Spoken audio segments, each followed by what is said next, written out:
اللهم صل على سيدنا محمد وعلى آله وأصحابه ومن تبعهم بإحسان إلى يوم الدين. ربي زدني علما ربي زدني علما ربي زدني علما ربي اشرح لي صدري ويسر لي أمري واحلل عقدة من لساني يفقهوا قولي. انشاءاللہ تعالی آج کے درس میں ہم غزوہ خندق یا غزوہ احزاب، اس کے دو نام آئے ہیں، تو غزوہ خندق کو غزوہ احزاب بھی کہا جاتا ہے، اور یہی وہ غزوہ ہے جس میں اللہ نے اپنے مومن بندوں کو ایک آزمائش میں ڈالا اور اپنے متقی اور پرہیزگار اولیاء کے دلوں میں ایمان کو مضبوط اور مستحکم فرما دیا۔ اس غزوے کے ذریعے اللہ تعالیٰ نے منافقوں اور سرکشوں کی پول بھی کھول دی، جو اپنے دلوں میں مسلمانوں اور اسلام کے خلاف ایک بغض اور نفرت اور سازش چھپائے ہوئے بیٹھے تھے۔ تو اس غزوے کو سمجھنے کے لیے ان تمام چیزوں کو سمجھنا بہت ضروری ہے کہ انسان کے اندر کا جو شر ہوتا ہے اور انسان کے اندر کا جو فساد ہوتا ہے، وہ ایک طرف تو انسان کو گھلاتا رہتا ہے، دوسری طرف جب عیاں ہو جاتا ہے، لوگوں پر کھل جاتا ہے، تو جس قدر شرمندگی کا سامنا کرنا پڑتا ہے تو انسان کسی کو منہ دکھانے کے قابل نہیں رہتا۔ ایسے لوگوں کو ہم اپنے معاشرے میں بھی دیکھتے ہیں کہ جو ساری زندگی شر مچاتے رہتے ہیں، لوگوں کو لڑواتے رہتے ہیں، اور اپنے تئیں وہ یہ خیال کرتے ہیں کہ دیکھو ہم کتنے ہوشیار ہیں، چالاک ہیں، کیسی پالیٹکس کھیلی ہے ہم نے، لیکن جب ان کا بھید کھلتا ہے تو اللہ کی پناہ وہ کسی کو منہ دکھانے کے قابل بھی نہیں رہتے۔ اللہ اکبر۔ اللہ تعالی ہم سب کو توفیق عطا فرمائے کہ ہم اپنے آپ کو شیاطین کے ان شرور سے بچا سکیں۔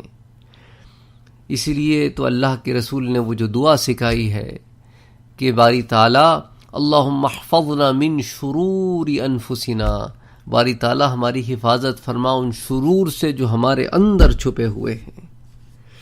تو بہرحال اب اس غزوے کا سبب دیکھتے ہیں۔ اس غزوے کا سبب یہ ہوا کہ جب بنی نذیر کے یہودیوں کو مدینے میں ان کے علاقے سے جلا وطن کر دیا گیا، تو جیسا کہ میں آپ سے پہلے عرض کر چکا ہوں کہ اس میں ان کے بڑے بڑے سردار تھے، اور ان بڑے بڑے سرداروں کے مکے والوں سے، قریش سے بڑے پرانے تعلقات تھے۔ ایک تو قریش جب شام کی طرف جاتے تھے تو مدینے میں رکتے تھے، بعض کی رشتہ داریاں تھیں، بعض کے دوست احباب تھے، اور بعض کے لین دین بھی تھے کہ ہم سیرت النبی کے شروع کے دروس میں یہ پڑھ چکے ہیں کہ جب مکے میں بڑی بڑی شادیاں ہوا کرتی تھیں تو جن خاندانوں کے پاس زیورات نہیں ہوتے تھے وہ مدینے آ کے یہودیوں سے بطور رہن ان کو لے جاتے تھے رینٹ کے طور پر، اور پھر ان کو جب واپس کرتے تو اس کے ساتھ ایک بڑی تگڑی رقم بھی ادا کرتے۔ تو یہ ایک معاملہ تھا جو ان کے اور قریش کے درمیان چلا آ رہا تھا۔ تو ان کے جو بڑے بڑے سردار تھے بنو نذیر کے، وہ قریش کے پاس گئے۔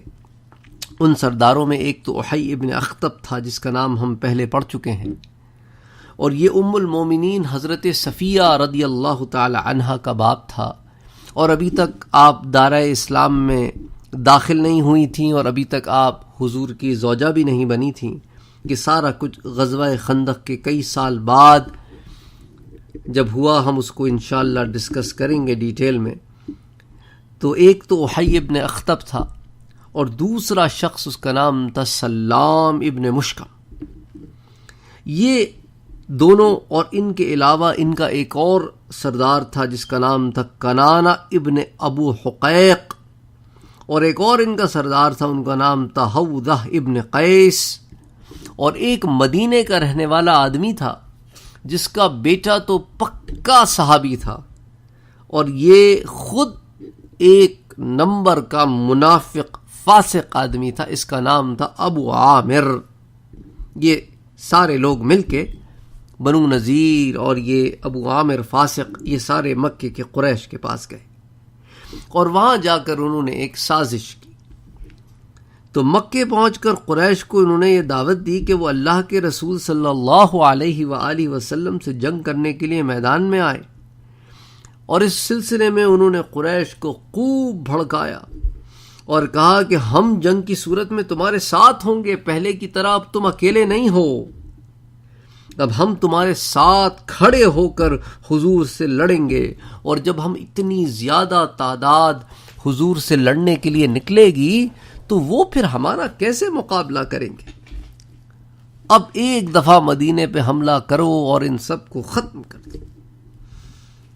اللہ اکبر۔ ابو سفیان نے جب ان کی یہ باتیں سنی اور یہ تقریر سنی تو اس کا دل تو بھرا ہوا تھا۔ ایک تو بدر کی چوٹ تھی، پھر احد میں بظاہر جیتنے کے باوجود حاصل کچھ نہ کر سکے، نہ مدینے پہ چڑھائی کی، نہ مدینے میں کسی کو نقصان پہنچایا، اور اچھا علاوہ ازیں جب حضور حمراء الاسد پہنچے غزوہ احد کے بعد تو وہاں سے بھی دم دبا کے بھاگ گیا۔ جب اس نے پروپیگنڈا کیا تو وہ پروپیگنڈا بھی نہ چلا کہ مسلمانوں کو دہشت زدہ کر دوں اور مسلمان خود ہی واپس لوٹ جائیں، تو وہ بھی نہ ہوا احد کے بعد۔ اچھا پھر اللہ ہمارے حالوں پہ رحم کرے، وہ جب حضور نے اس کو کہا تھا کہ ہاں ٹھیک ہے پھر بدر میں ملاقات ہوگی، پھر ایک دفعہ تو بدر میں بھی نہیں آیا، تو اس کی تو جو ہے جناب یہ جب اس نے سنا کہ بھئی یہ تو سارے مل کے ہمارے ساتھ حضور پر حملہ کریں گے تو وہ تو بڑا خوش ہوا۔ اس نے کہا مرحباً مرحباً بکم، ارے بھائی یہ تو خوش آمدید، ہمارے نزدیک اس سے اچھی کوئی بات ہی نہیں ہے کہ بھئی ہمارا اور آپ کا دشمن تو سانجھا ہے، پھر آپ اور ہم مل کر ان پہ یلغار کریں گے، تو یہ تو بڑی زبردست بات ہو گئی۔ لیکن ایک اور روایت ہے جس میں ایک اور بات آتی ہے کہ ابو سفیان نے ساتھ یہ بھی کہا کہ ہم تم پر اس وقت تک بھروسہ نہیں کریں گے، نہ کر سکتے ہیں، یہاں تک کہ تم ہمارے معبودوں کو سجدہ کرو تاکہ ہمارے دل مطمئن ہو جائیں کہ واقعی تم جو ہے وہ جو کہتے ہو نا کہ ہمارا دین حضور کے دین سے اچھا ہے، کیونکہ یہ یہود کہا کرتے تھے، انہوں نے آ کے نا مکے میں یہ کہا کہ بھئی دینکم خیر من دین محمد، بھئی تمہارا دین تو حضور کے دین سے اچھا ہے، ہم تمہارا ساتھ دینا چاہتے ہیں، ہم ان کا ساتھ نہیں دینا چاہتے۔ انہوں نے کہا اچھا اگر ہمارا دین اتنا اچھا ہے تو تم ہمارے معبودوں کو سجدہ کرو۔ تو اب یہود جو تھے انہوں نے کہا کہ یا رب اگر اپنا کام نکلوانا ہے تو یہ تو کرنا پڑے گا، تو انہوں نے جناب فوراً بتوں کو سجدہ کر لیا۔ اس کے بعد قریش نے کہا کہ یا معشر الیہود، کہ اے گروہ یہود، کہ تم تو اہل کتاب ہو اور تمہاری کتاب سب سے پہلی کتاب ہے، اس لیے تمہارا علم بھی زیادہ ہے، لہٰذا اس جھگڑے کے بارے میں کچھ بتاؤ جو ہمارے اور محمد مصطفیٰ صلی اللہ علیہ وآلہ وسلم کے درمیان ہے، تو اس کے اختلاف کا سبب ہوگا کچھ نہ کچھ، تو کیا ہمارا دین بہتر ہے یا حضور کا دین بہتر ہے؟ تو یہی بات تھی جو میں آپ سے پہلے عرض کر رہا تھا۔ انہوں نے کہا کہ کمال کرتے ہو، یہودیوں نے کہا ارے جناب بالکل تمہارا دین حضور کے دین سے اچھا ہے، دینکم خیر من دین محمد، بھئی تمہارا دین تو محمد کے دین سے بہت بہتر ہے، اور حق و صداقت میں تم لوگ محمد سے کہیں زیادہ آگے ہو، تم تو مجاورین کعبہ ہو، ارے تمہارا اور ان کا کیا مقابلہ۔ اچھا ایک روایت میں یہ الفاظ بھی آئے کہ آیا ہمارا راستہ زیادہ سیدھا ہے اور ہدایت کا ہے یا محمد مصطفیٰ کا راستہ؟ تو یہود نے کہا کہ نہیں، تمہارا راستہ، بالکل تمہارا راستہ ہدایت کا راستہ ہے، اس لیے کہ تم تو بیت اللہ کی عظمت کرنے والے لوگ ہو، حاجیوں کو پانی پلاتے ہو، سیراب کرتے ہو، ان کی خدمتیں کرتے ہو، قربانیاں کرتے ہو، اور تم جو ہے وہ کعبے میں رہتے ہو، اور تم اپنے آباء و اجداد کے دین پر قائم ہو جو بتوں کو پوجتے تھے، جو کرتے تھے، تو لہٰذا ہر لحاظ سے حق و صداقت اور سچائی تمہارے ہی ساتھ ہے، کعبہ تمہارے پاس ہے، با اللہ اپنا گھر ایسے شخص کو دے دے جو حق پر نہ ہو، کمال کرتے ہو۔ تو اسی لیے اللہ تعالیٰ نے پھر قرآن اتارا ہے سورہ نساء میں کہ الم تر الی الذین اوتوا نصیبا من الکتاب یؤمنون بالجبت والطاغوت ویقولون للذین کفروا ہؤلاء اہدی من الذین آمنوا سبیلا۔ تو کیا تم نے ان لوگوں کو نہیں دیکھا جن کو کتاب کا ایک حصہ ملا ہے؟ کہ الم تر الی الذین اوتوا نصیبا من الکتاب، ان کی نصیب سے ان کا کوئی کمال نہیں ہے، یہ تو ہمارا کمال ہے یہ تو ہماری قدرت سے ہم نے ان کو یہ نصیب اچھا کیا کہ اہل کتاب بنایا. لیکن ان کا حال کیا تھا کہ پھر باوجود اس کے کہ اہل کتاب تھے وہ بتوں اور شیاطین کے پیچھے پڑ گئے. یعنی کہ وہ لوگ کفار کی نسبت کہنے لگے کہ یہ لوگ بنسبت مسلمانوں کے زیادہ راہ راست پر ہیں. وَيَقُولُونَ لِلَّذِينَ كَفَرُوا، اور ان کے بارے میں جنہوں نے کفر کیا، هَؤُلَاءِ أَهْدَىٰ مِنَ الَّذِينَ آمَنُوا سَبِيلًا، یہ زیادہ ہدایت پر ہیں ان لوگوں کے جو ایمان لے آئے ہیں، ان سے زیادہ ہدایت پر یہ بت پرست ہیں. تو اللہ تعالیٰ نے تو باضابطہ اس کو قرآن میں ہائی لائٹ کیا اس کانورسیشن کو. تو یہودیوں کا جو جواب تھا وہ سن کر قریش جو ہے وہ تو بڑے خوش ہوئے. انہوں نے کہا دیکھو یہ تو ہمیں تو اہل کتاب کا سپورٹ بھی مل گیا، یہ تو وہی سرچشمہ ہے جس کو حضور بھی کہتے ہیں کہ ہمارا اور ان کا سرچشمہ ہدایت ایک ہی ہے. تو انہوں نے کہا بھئی یہ بھی ان کے ساتھ نہیں ہے. تو لہٰذا حضور سے جنگ کے لیے یہودیوں نے ان کو جو مشورہ دیا تھا وہ اس کو ماننے کے لیے راضی ہو گئے. تو اب ان کو کرنا کیا تھا کہ اب انہوں نے قریش کو اور ارد گرد کے دوسرے عرب کو اور جو لوگ جن لوگوں کو حضور سے بغض تھا اب سب کو تو جمع کرنا تھا انہوں نے. تو انہوں نے کیا کیا کہ اسی وقت قریش کے مختلف خاندانوں سے 50 جوان نکالے اور انہوں نے جا کے حضور کے خلاف جو ہے وہ عہد و پیمان کیا اور کعبے کا پردہ پکڑا.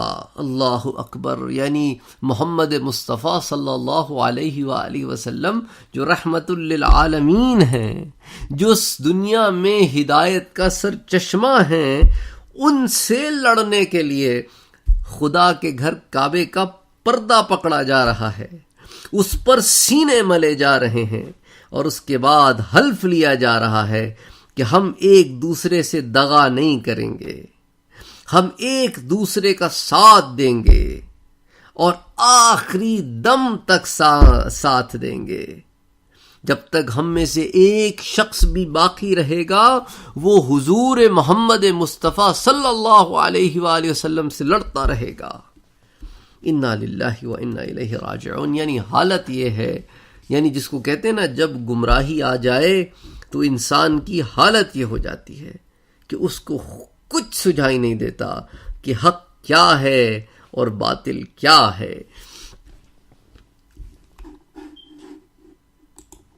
غرض اس کے بعد یہ یہودی سردار جو تھے نا جن کا نام میں نے آپ سے لیا، احی ابن اخطب، سلام ابن مشکم اور کنانا، یہ اور جو جتنے بھی لوگ تھے یہ سارے مل کے اب انہوں نے کہا کہ اب ہمیں اپنی طاقت اور بڑھانی چاہیے. قریش تو راضی ہو گئے تو یہ قبیلہ غطفان کے پاس چلے آئے اور ان کو حضور سے جنگ کرنے کی دعوت دی اور آپ کے خلاف انہیں اکسایا. انہوں نے غطفان سے کہا کہ ہم تمہارے ساتھ ہیں اور قریش نے بھی ہمارا ساتھ دینے کا معاہدہ کر لیا ہے. تو ادھر انہوں نے غطفان والوں کو رام کرنے کے لیے خیبر کی کھجوریں 1 سال کے لیے ان کو دے دیں. اب آپ دیکھیں نا جب دشمن کام کرتا ہے تو پھر ایسے کام کرتا ہے. اللہ اکبر. کروڑوں روپے کھلاتا ہے اور کہتا ہے کہ اپنی قوم کو تباہ کرو. تو پھر غرض اب قریش اور ان کے جو ماتحت قبیلے اور اسی طرح غطفان اور ان کے ماتحت قبیلے، ان سارے لوگوں نے پھر جنگ کی تیاریاں شروع کر دیں. قریش کا سالار ابو سفیان تھا، اس کے ماتحت کوئی 4000 سورماؤں کا لشکر تیار ہوا اور اس لشکر میں 300 گھوڑ سوار تھے اور 1000 یا 1500 اونٹ تھے. تو یعنی 300 گھوڑے اور 1000 یا 1500 اونٹ اور 4000 بندہ، یعنی اچھا خاصا بڑا لشکر ہے. اتنا بڑا لشکر تو مسلمانوں نے کبھی خود تیار کرا کے مدینے سے نہیں نکالا. اچھا پھر آپ پچھلی جنگیں جو دیکھ چکے ہیں اس میں بھی مسلمانوں کی تعداد بہت ہوا تو 1000 تھی. تو یہ تو 4000 تو صرف ابو سفیان کے انڈر نکل رہا ہے. اچھا پھر انہوں نے دار الندوہ میں وہ جنگی پرچم تیار کیا. پرچم برداری کی ذمہ داری جو ہے عثمان ابن ابو طلحہ کے پاس تھی. اس کا باپ طلحہ ابن ابو طلحہ جنگ احد میں قتل ہو چکا تھا. عثمان کے دونوں چچا بھی احد میں قتل ہو چکے تھے جن کے نام عثمان ابن ابو طلحہ اور ابو سعید ابن ابو طلحہ تھے. اس عثمان ابن ابو طلحہ کو اسی کو ابو شیبہ کہا جاتا تھا، جیسا کہ پہلے بیان بھی ہو چکا ہے، لہٰذا یوں کہنا چاہیے کہ شیبہ عثمان ابن طلحہ کا چچا زاد بھائی تھا۔ خیر، غزوہ احد میں ہی عثمان ابن طلحہ کے چاروں بھائی بھی قتل ہو چکے تھے۔ ان ساری ڈیٹیلز کو میں آپ کے سامنے غزوہ احد میں پیش کر چکا ہوں، تو اگر آپ کو اس خاندان کی ڈیٹیل چاہیے تو آپ پھر غزوہ احد کے ان تمام دروس کو سن سکتے ہیں۔ تو اس کا نام دوبارہ ذکر کرنے کا مقصد یہی ہے کہ اس کو جو پرچم دیا گیا تو اس کا تو دل بھرا ہوا تھا نا کہ یہ سارے میرے رشتہ دار مارے گئے، سارے رشتہ دار مارے گئے، چچا مارا گیا، باپ مارا گیا، بھائی۔ تو اب اس کو دیا کہ بابا تمہارے ہاتھ میں پرچم ہے اور تم نے اس کی حفاظت کرنی ہے۔ تو غزوہ احد میں عثمان ابن طلحہ کے چاروں بھائی بھی قتل ہو چکے تھے، اور مصافع ابن طلحہ، حرس ابن طلحہ، کلاب ابن طلحہ اور جلاس ابن طلحہ، تو یہ تھے وہ جو قتل ہوئے۔ تو یہ عثمان ابن طلحہ جس نے اس موقع پر قریش کی پرچم برداری کا رول ادا کیا، یہ بعد میں مسلمان ہو گئے تھے، لیکن یہ بہت بعد کی بات ہے۔ اچھا، ان کا تعلق جو ہے نا یہ بنی عبد الدار سے تھا، بنی عبد الدار سے تھا، اور یہ بنی عبد الدار جو ہے ان کا کام جو ہے وہ کعبے کی حفاظت بھی تھی اور خدمت بھی تھی، تو یہ محافظ و خادم تھے۔ یہ بنی عبد الدار اور ان کا مورث اعلیٰ جنگ کے وقت جنگی پرچم اٹھایا کرتے تھے، تو یہ بنی عبد الدار کی ذمہ داری تھی کہ جنگ میں آپ نے پرچم اٹھانا ہے، تو بنی عبد الدار میں اس شخص کو چنا کہ جو بالکل چھنی تھا نا اندر سے، جس کا دل بھرا ہوا تھا مسلمانوں کے خلاف۔ تو یہ بنی عبد الدار کی طرف سے ان کو چنا گیا، ان کو یہ اعزاز دیا گیا کہ آپ نے پرچم اٹھانا ہے اور اس میں آپ کا کوئی شریک نہیں ہے۔ اچھا، قبیلہ غطفان کے لشکر کا جو سردار تھا نا عوینہ ابن حصن، اس کا بھی ہم پہلے ذکر کر چکے ہیں۔ یہ عوینہ ابن حصن فزاری، یہ بنو فزارہ میں سے تھا، اس کے ساتھ 1000 کا لشکر تھا۔ اچھا، یہ بعد میں مسلمان ہوا، پھر مسلمان ہونے کے بعد پھر کافر ہو گیا، پھر صدیق اکبر رضی اللہ تعالی عنہ کی خلافت کے زمانے میں یہ شخص مسلمانوں کے ہاتھوں گرفتار ہوا، پھر دوبارہ مسلمان ہو گیا۔ اسلام لانے سے پہلے 10,000 جوان اس شخص کی اطاعت گزار تھے، اور اس شخص کا مزاج بڑا عجیب سا تھا، اس میں سختی بھی تھی اور تندی بھی تھی۔ اسی لیے اللہ کے رسول صلی اللہ علیہ وآلہ وسلم اس کے بارے میں فرمایا کرتے تھے کہ احمق مطاع ہے یہ شخص، یعنی ایک ایسا احمق شخص ہے جس کی اطاعت کی جاتی ہے، یعنی 10,000 جوان ایک شخص کی اطاعت کرے۔ اس زمانے کی بات، آج کی بات بھی نہیں کر رہا، آج بھی بہت بڑی تعداد ہوتی ہے 10,000، کسی کے 10,000 ہونا اطاعت گزار جوان، آج بھی بڑی بات ہوتی ہے، یہ تو اس زمانے کی بات ہے۔ 10,000 اور اتنا احمق آدمی، اور لوگ پھر بھی اس کی اطاعت کرتے ہیں۔ تو حضور کہتے تھے کہ احمق و مطاع، یعنی ایسا احمق ہے جس کی لوگ اطاعت کرتے ہیں۔ اسی کے سلسلے میں حضور کا یہ ارشاد بھی ہے کہ بدترین شخص وہ ہے جس سے لوگ اس کی شر کی وجہ سے بچنے لگے، یعنی لوگ اوائڈ کرنے لگیں کہ یار اس کے شر سے محفوظ رکھے اللہ تعالیٰ، تو کیسے بچیں اس کے شر سے، اس کو اوائڈ کرو۔ اسی طرح بنی مرہ کا لشکر تھا جس کی تعداد 400 تھی۔ اس لشکر کا جو سالار تھا اس کا نام تھا حرس ابن عوف مری۔ یہ شخص بھی بعد میں مسلمان ہو گیا تھا، مگر ایک قول یہ ہے کہ بنی مرہ اس جنگ یعنی جنگ خندق کی جنگ احزاب میں شامل ہی نہیں ہوئے، تو یہاں 2 قول ہیں۔ اسی طرح بنی اشجع کے لشکر کا سالار ابو مسعود ابن رخیلہ تھا، یہ بھی بعد میں مسلمان ہو گیا تھا۔ اسی طرح بنی سلیم کا لشکر تھا، اس کی تعداد 700 کے قریب تھی، اس کا سالار سفیان ابن عبد الشمس تھا۔ اس شخص کے اسلام لانے کے متعلق کچھ معلوم نہیں۔ اسی طرح بنی اسد کا لشکر تھا، اس کا سالار طلیحہ ابن خویلد اسدی تھا، یہ بھی بعد میں مسلمان ہو گیا تھا۔ یہ شخص بھی ایک مرتبہ اسلام لانے کے بعد مرتد ہو گیا تھا، پھر دوسری مرتبہ پھر مسلمان ہوا اور سچے دل سے اسلام لے آیا۔ بنی اسد اور بنی اشجع یہ وہ 2 قبیلے ہیں جن کی شرکت سے اس احزابی لشکر کی تعداد 10,000 تک پہنچ گئی تھی، ورنہ ان کی شمولیت سے قبل 10,000 سے نیچے تھی۔ اسی لیے جو ہے ان کو علماء نے کتابوں میں اکثر کوٹ کیا ہے۔ اچھا، چونکہ اس غزوے میں احزاب کہتے ہیں، حزب کی جمع ہے، حزب کا مطلب ہوتا ہے گروہ، کئی گروہ شامل ہوئے تھے، کئی عرب کے گروہ شامل ہوئے تھے، اسی لیے اس غزوے کو غزوہ خندق کے علاوہ غزوہ احزاب بھی کہا جاتا ہے۔ تو اسی سلسلے میں مورخین لکھتے ہیں، ہسٹورینز، مورخین، تاریخ لکھنے والے، وہ لکھتے ہیں کہ ان احزاب اور گروہوں کی تعداد 10,000 تھی۔ تو پھر کیا یہ گیا کہ اس لشکر کو، 10,000 کا لشکر بہت بڑا ہوتا ہے، تو اس کو 3 حصوں میں تقسیم کیا گیا، تو اس کے 3 لشکر بنائے گئے۔ پھر اس مجموعی لشکر کا کرتا دھرتا، سپہ سالار اور ذمہ دار اعلیٰ، یعنی بالکل آپ سمجھ رہے ہیں نا، command in general, chief of army staff, یہ ابو سفیان ابن حرب تھا۔ غرض ادھر جب تیاریاں مکمل ہو گئیں اور احزابی لشکر کوچ کے لیے تیار ہو گیا، تو دوسری طرف بنو خزاعہ کا ایک وفد جو مسلمانوں کا دوست قبیلہ تھا، فوراً مدینے کو روانہ ہوا، اور اس نے حضور صلی اللہ علیہ وآلہ وسلم کی خدمت میں پہنچ کر آپ کو قریش کی اس جنگی تیاری اور احزابی لشکر کی اطلاع دی۔ حضور نے مشرکوں کی اس اجتماعی لشکر کے بارے میں سنتے ہی صحابہ کو فوراً جمع فرمایا اور انہیں دشمن کی تیاریوں کا حال بتلا کر ان سے اس بارے میں مشورہ طلب فرمایا۔ آپ نے ان سے پوچھا، کیا ہم مدینے میں رہ کر دشمن کا مقابلہ کریں یا باہر نکل کر دشمن کا مقابلہ کریں؟ اب آپ دیکھیں، یہ سنت اللہ بھی ہے اور سنت رسول اللہ بھی ہے کہ بات کا تذکرہ احباب میں کیا جائے، اور اس بات کو ہم نے بھی اپنے اندر عام کرنا ہے، اپنی مساجد میں، اپنی کارپوریشنز میں، اپنی آرگنائزیشنز میں، اپنے گھروں میں۔ ہمارے پاس یہ اللہ معاف کرے ایک عجیب طرح پڑ گئی ہے کہ جو گھر کا بڑا ہوتا ہے وہ خود فیصلہ کر لیتا ہے، مشورہ نہیں لیتا، اور بعد ازاں شاید یہ ہندوانہ رسم ہے یا کیا وجہ ہے کہ عورت کو اتنا نچلا اور درجہ دیتے ہیں کہ مشورہ کرنا بھی اس سے جو ہے وہ اپنی شان کے خلاف سمجھتے ہیں۔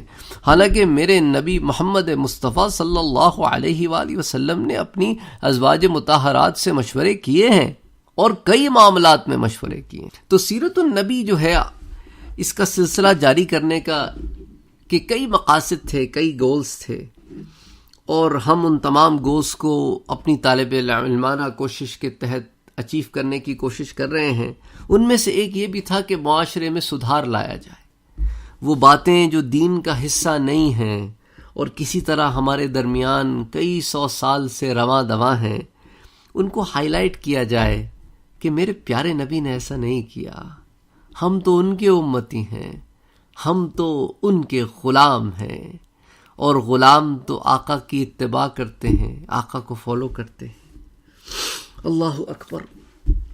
تو بہرحال حضور نے صحابہ کو بلایا اور پوچھا کہ تمہاری کیا رائے ہے، باہر نکل کر مقابلہ کریں، اندر رہ کر مقابلہ کریں؟ اب 10,000 کا لشکر ہے، ہماری تعداد اتنی ہے نہیں، تو اس پر ایک صحابی کی طرف سے شہر کے گرد خندق کھودنے کا مشورہ دیا گیا۔ یہ صحابی حضرت سلمان فارسی رضی اللہ تعالیٰ عنہ تھے۔ انہوں نے عرض کیا کہ یا رسول اللہ، ہم کو اپنے ملک فارس میں جب دشمن کا خوف ہوتا تو ہم شہر کے گرد خندق کھود لیا کرتے تھے، تو اس سے یہ ہوتا تھا تو ایک ٹرنچ بن جاتی تھی۔ اب وہ ٹرنچ ڈیپ بھی ہوتی تھی اور وائڈ بھی ہوتی تھی، چوڑی بھی ہوتی تھی، گہری بھی ہوتی تھی۔ تو اگر کسی کو اتر کے حملہ کرنا پڑے گا تو اب اس کو ٹائم لگے گا، پہلے تو وہ نیچے اترے گا، پھر نیچے اتر کے پھر اوپر چڑھے گا۔ ایسا تو نہیں ہے کہ گھوڑے پہ چڑھ کے پھلانگ مار کے آ جائے گا، اتنی تو اس سے زیادہ اس کی وڈتھ ہوتی تھی۔ تو اس طرح اب ہم وہاں پر اپنے تیر انداز بٹھا دیں گے تو جو خندق میں اترے گا ہم اس کو اپنی تیروں کی باڑ پہ رکھ لیں گے۔ تو اس طرح خندق میں اتر کر دوسری طرف اترنا بڑا محال ہو جاتا تھا۔ تو یہ ایک جنگی حکمت عملی تھی۔ اب دیکھیں نا، حضور نے حضرت سلمان فارسی کی یہ رائے نہ صرف سنی بلکہ قبول بھی کی اور اس پہ امپلیمنٹیشن بھی کی، اور ساری جنگی حکمت عملی اس ایک رائے کے اوپر بیس تھی، اس ایک رائے کے اوپر بیس تھی۔ سبحان اللہ، سبحان اللہ۔ یعنی یہ سبق ہیں جو سیرت النبی سے اٹھانے ہیں، زندگی بھر پڑھتے رہے یہی واقعات، سیکھا کیا، تبدیلی کیا لائے؟ یہ اصل بات ہے میرا بھائی، کہ سیکھے کیا، تبدیلی کیا لائے۔ حضور کی زندگی سے تبدیلی آنی چاہیے، ایک اچھائی کی طرف رجحان بڑھنا چاہیے۔ اگر ہر مسلمان حضور کی سیرت پڑھے اور اچھائی کی طرف رجحان ڈالے تو سبحان اللہ، امت مسلمہ اتنی بڑی امت مسلمہ ہے، تم تو اس دنیا کو، اس کائنات کو رحمت سے بھر دو۔ افسوس ہے ہم نے زحمت سے بھر رکھا ہے۔ اچھا، دوسری بات میں آپ کو یہ بھی بتاتا چلوں کہ عربوں کو اس طرح کی ٹیکٹک سے واقفیت نہیں تھی، تو جو کفار آ رہے تھے مکہ کے، اور جو یہود آ رہے تھے خیبر کے، اور جو بنو غطفان اور بنو سلیم اور کئی قبائل آ رہے تھے، ان میں سے کسی کو اس جنگی حکمت عملی میں لڑنا نہیں آتا تھا۔ رومنز ایکسپوز تھے، کیونکہ پرشینز جو تھے نا، جو فارس کے لوگ تھے، انہی کا ایجاد کیا ہوا یہ طریقہ تھا۔ تو فارس کے جس بادشاہ نے سب سے پہلے یہ طریقہ ایجاد کیا، وہ کئی 100 سال 1000 سال پرانا، بعض مورخین کے نزدیک حضرت موسیٰ علیہ السلام کے زمانے میں جو فارس کا بادشاہ تھا، اس کا ایجاد کیا ہوا یہ طریقہ تھا۔ تو بہرحال مسلمانوں کو حضرت سلمان فارسی کا یہ مشورہ بہت پسند آیا، اور انہوں نے مدینے کے گرد خندق کھودنے کا کام شروع کر دیا۔ حضور اسی وقت اپنے گھوڑے پر سوار ہو کر چلے، آپ کے ساتھ کچھ مہاجرین تھے اور کچھ انصار تھے، سب مسلمان تھے۔ انہوں نے آپ کے لیے ایک مناسب جگہ تلاش کی جہاں سے آپ اس سارے پروجیکٹ کو مینج کر سکیں، ان سارے پروجیکٹ کو اوور لک کر سکیں۔ ارے میرا مدنی پروجیکٹ مینجمنٹ سکھا رہے ہیں، میرا مدنی پروجیکٹ مینجمنٹ سکھا رہے ہیں کہ جب تم کوئی آئیڈیا لو، اس کو اپروو کرو، اب اس کو تم ایگزیکیوٹ کرنے جا رہے ہو۔ تم نے ایک آئیڈیا لے لیا، تمہاری بات سمجھ میں آ گئی، اب تم اس آئیڈیا کو لے کر امپلیمنٹ کرنا چاہ رہے ہو، تو اب تم نے اس کو اوور لک کرنا ہے۔ اب تم پروجیکٹ مینیجر بن گئے ہو، پہلے تم اینالسٹ تھے، اب تم مینیجر بن گئے ہو۔ اب تم لے کر اس آئیڈیا کو آگے جا رہے ہو، تو اب آئیڈیا کو ایگزیکیوٹ کرنا، امپلیمنٹ کرنا، لے کر آگے جانا، تو اس کے لیے کوئی مناسب جگہ بھی تو چاہیے نا۔ اور ہم اور آپ، ہمارے لیے مناسب جگہ کیا ہے؟ Office space, access to resources, access to technology, access to tools, access to people. ہاں، یہ ساری چیزیں چاہیے ہوتی ہیں نا، لوگ بھی چاہیے ہوتے ہیں، ٹیکنالوجی بھی چاہیے ہوتی ہے، ٹولز بھی چاہیے ہوتے ہیں، پھر ہم وہ سارا پروسیس مینیج کرتے ہیں۔ تو انہوں نے ایک مناسب جگہ دیکھی اور حضور اکرم صلی اللہ علیہ وآلہ وسلم کا وہاں پر انتظام کیا، آپ کا وہاں پڑاؤ ڈالا۔ حضرت صلی اللہ علیہ وآلہ وسلم نے صحابہ کو محنت سے کام کرنے کا حکم فرمایا اور بتایا کہ اگر وہ صبر و استقلال سے کام کریں گے تو ان کو فتح و نصرت حاصل ہوگی۔ اس کے ساتھ ہی حضور نے مسلمانوں کے ساتھ خود بنفس نفیس کام میں حصہ لینا شروع کر دیا۔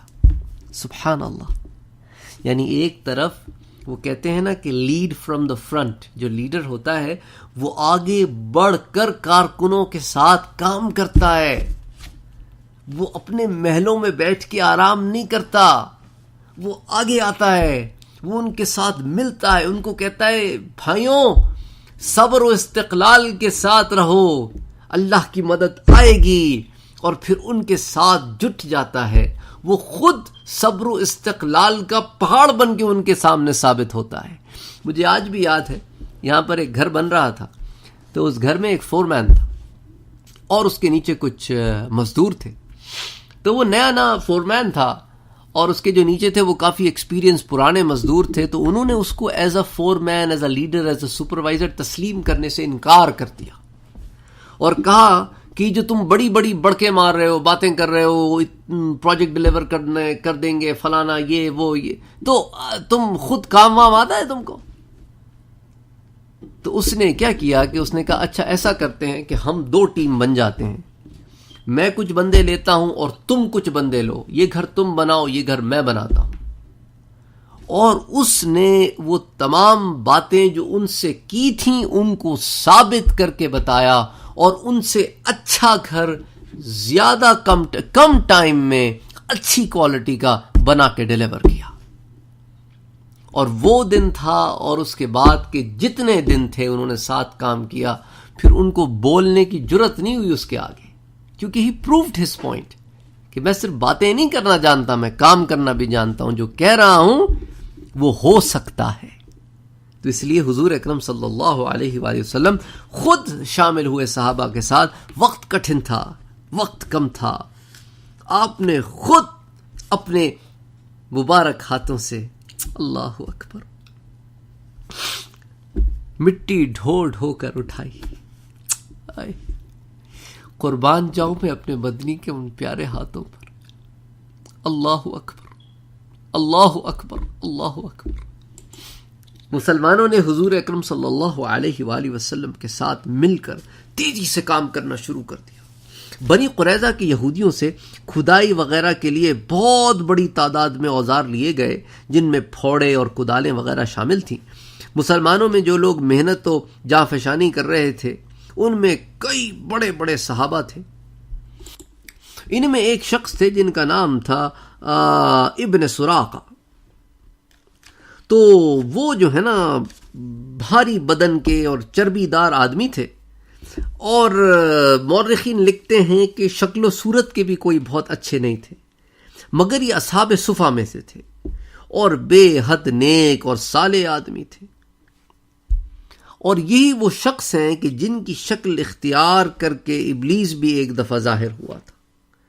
بہرحال حضور اکرم صلی اللہ علیہ وآلہ وسلم نے ان کا نام بدل کر عمر رکھ دیا تھا۔ اصل میں ان کا پہلے جو نام تھا نا وہ تھا جعیل ابن سراقہ، اس کو پھر بدل کے آپ صلی اللہ علیہ وآلہ وسلم نے ان کا نام عمر ابن سراقہ رکھا تھا۔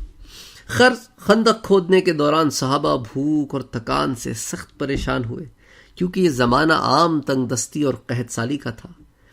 جب اللہ کے رسول صلی اللہ علیہ وآلہ وسلم نے اپنے صحابہ کو محنت اور بھوک کی شدت سے بدحال دیکھا، بے حال دیکھا، تو آپ نے حضرت عبداللہ ابن رواحہ کا یہ شعر مثال کے طور پر پڑھا: اللہم لا عیش الا عیش الآخرہ فرحم الانصار والمہاجرہ۔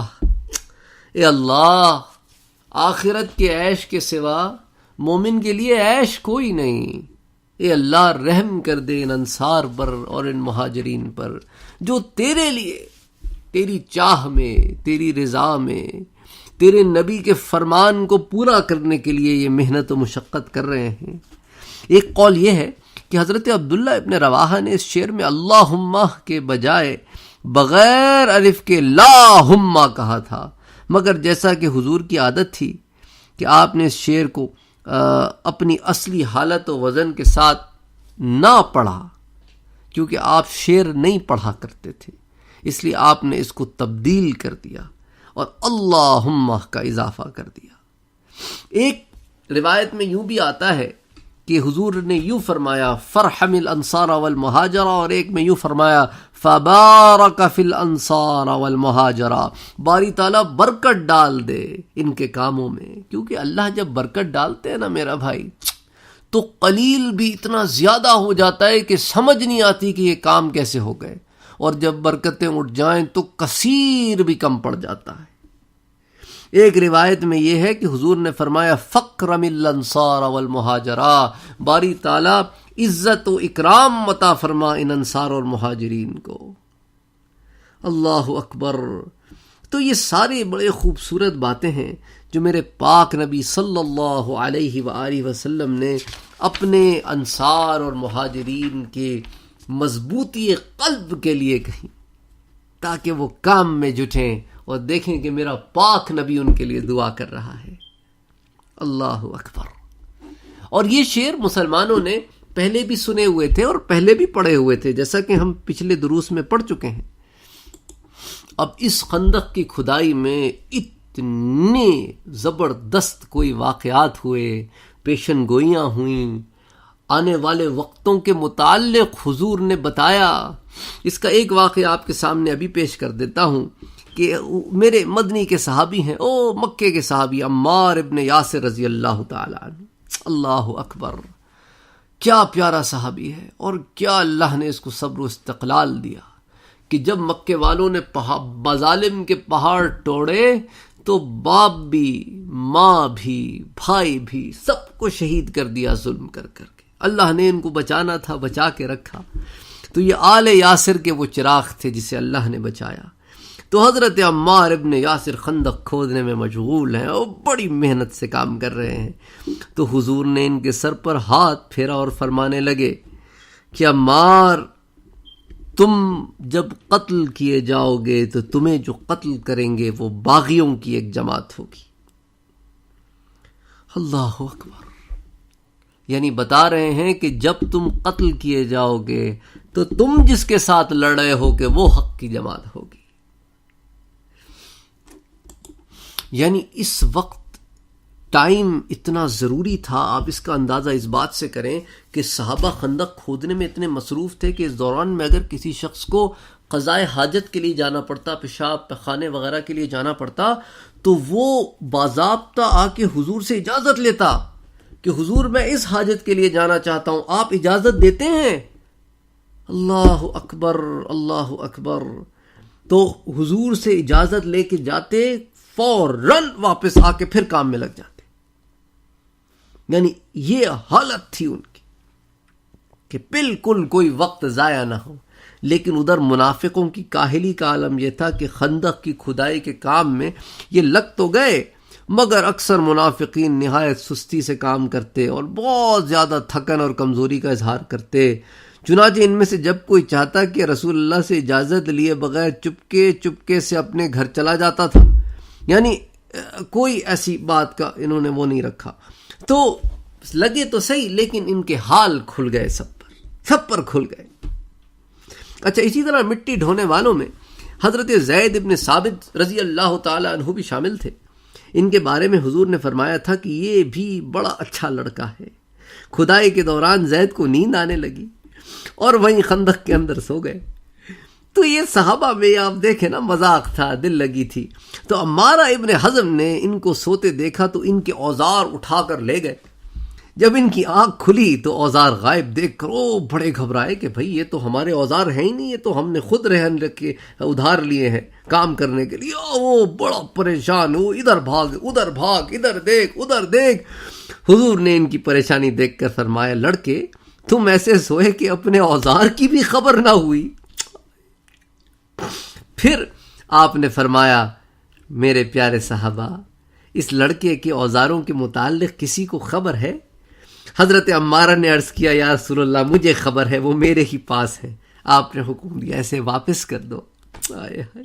اسے واپس کر دو. کوئی ناراض نہیں ہوتے تھے میرا پیارا نبی، ڈانٹتے نہیں تھے، ناراض نہیں ہوتے تھے. عمارہ اسے واپس کر دو. چلو ٹھیک ہے، تھوڑی دل لگی ہو گئی نا، تھوڑے ہلکے ہو گئے میرے صحابہ، کسی کا نقصان تو نہیں کیا نا. اللہ اکبر. پھر حضور نے اس بات سے منع فرمایا کہ مسلمانوں، ایک دوسرے کو اس طرح پریشان نہ کیا کرو. تمہاری تو دل لگی ہو گئی، وہ بیچارے کا تو بلڈ پریشر ہائی ہو گیا. کوئی اور زیادہ عمر کا آدمی ہوتا، یہ تو لڑکا ہے، کوئی بیمار ہوتا تو اس کو تو کہیں ہارٹ اٹیک ہی نہ ہو جاتا. تو دیکھو مسلمانوں، ایسے مذاق نہ کیا کرو کسی کے ساتھ. تو حضور نے بڑے پیار سے منع فرمایا، وہیں نہ ڈانٹ دیا. عمارہ کو سنگل آؤٹ نہیں کیا، مسلمانوں کو مخاطب کر کے کہا کہ کسی کو پریشان نہ کیا کرو اور کسی کی چیزیں نہ اٹھایا کرو. اسی بنیاد پر شافعی علماء نے یہ مسئلہ نکالا ہے کہ کسی شخص کا سامان بغیر اس کی اطلاع کے اٹھانا حرام ہے. یہ شافعی علماء کا مسلک ہے. وہ کہتے ہیں کہ نہیں اٹھانے کی اجازت کسی کا سامان بغیر اس کی اجازت کے.